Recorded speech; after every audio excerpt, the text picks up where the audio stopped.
Hello guys, ഇന്നൊരു Saturday വ്ളോഗാണ്. Saturday എനിക്ക് ഓഫീസ് ഇല്ലാത്തതുകൊണ്ട് അനിയൻ പറഞ്ഞു നമുക്കിന്ന് ഫുഡ് കഴിക്കാൻ പോയാലോ എന്ന്. അപ്പോൾ ഞാനും വിചാരിച്ചു ഇന്നിപ്പോൾ സാലറിയൊക്കെ വന്ന ഡേ അല്ലേ, വീട്ടിൽ ചുമ്മാ ഇരുന്ന് സമയം കളയാതെ ഫുഡ് കഴിക്കാൻ പോകാമെന്ന്. ഞാനും എൻ്റെ 2 കസിൻസും എൻ്റെ അനിയനും കൂടെയാണ് ഫുഡ് കഴിക്കാൻ പോയത്.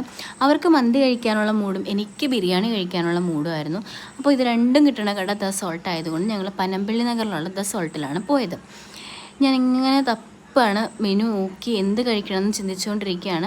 പക്ഷെ ഞാൻ എന്തൊക്കെ പറഞ്ഞാലും എവിടെയൊക്കെ പോയാലും എൻ്റെ ഫേവറേറ്റ് ബിരിയാണി ആയതുകൊണ്ട് ഞാൻ എപ്പോഴും ബിരിയാണി മാത്രം ഓർഡർ ചെയ്യാറുള്ളൂ.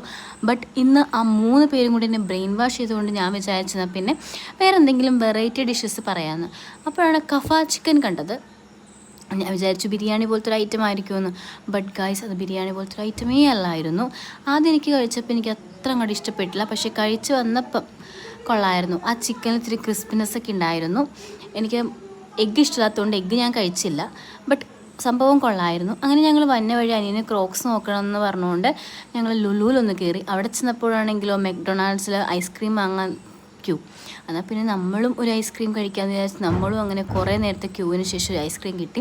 അങ്ങനെ ഞങ്ങൾ ക്രോക്സ് വാങ്ങാൻ പോയി. ഞാൻ ഒരു ക്രോക്സ് ഇട്ട് നോക്കി, എനിക്ക് ഭയങ്കര ഇഷ്ടമായിരുന്നു. പക്ഷേ എൻ്റെ ബഡ്ജറ്റ് ഒതുങ്ങാത്തതുകൊണ്ട് ഞാൻ ആ ക്രോക്സ് വാങ്ങിച്ചില്ല. അപ്പോൾ അടുത്ത വീഡിയോ ടാറ്റ ബൈ.